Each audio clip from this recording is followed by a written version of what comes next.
রাসূলুল্লাহি সাল্লাল্লাহু আলাইহি ওয়াসাল্লামের দল। একটা হলো ইসলামকে ধ্বংস করে দেওয়ার দল, একটা হলো ইসলামকে প্রতিষ্ঠা করার দল, এই একটা হলো আফগানিস্তানের মতো গোটা পৃথিবীতে কালেমা উদ্দিন করার দল, আর একটা হলো কালেমাকে তাইনা নিচে নামানোর দল। বলেন ঠিক কিনা?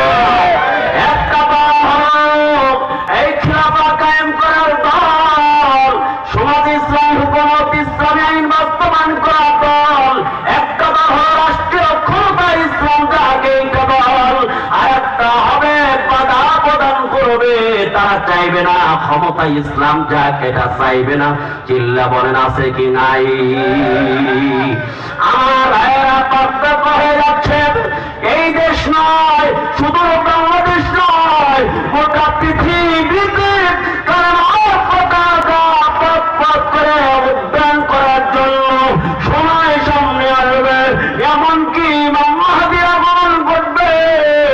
ওই সময় ইমাম মাহদী সৈন্য হওয়ার জন্য কে কে রাজি আছো? হাত করে দেখাও।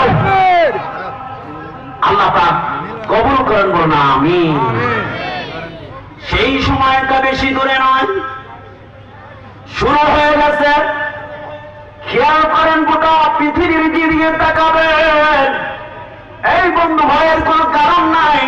ওয়ান টাইম জীবন, মরলে তো মরে গেলাম, আর কোনদিন ফিরে আসবো না। বাঁচা কখনো সম্ভব না, মরাটাই স্বাভাবিক, মরতেই হবে, এটাই চিরন্তন সত্য কথা। এই জন্য যতদিন হায়াত এই দেহের মধ্যে হায়াত থাকবে, ততদিন হকের পক্ষে হকের আওয়াজটা দিতে চাই। কে কে রাজি আছেন? হ্যাঁ, আল্লাহ তারাকে দেখায় দেন দুই হাত করে। তাকবীর দেন, লিল্লাহি তাকবীর, এই মহান লিল্লাহি তাকবীর। আল্লাহ পাক কবুল করেন, বলুন আমিন। আমি অসুস্থ।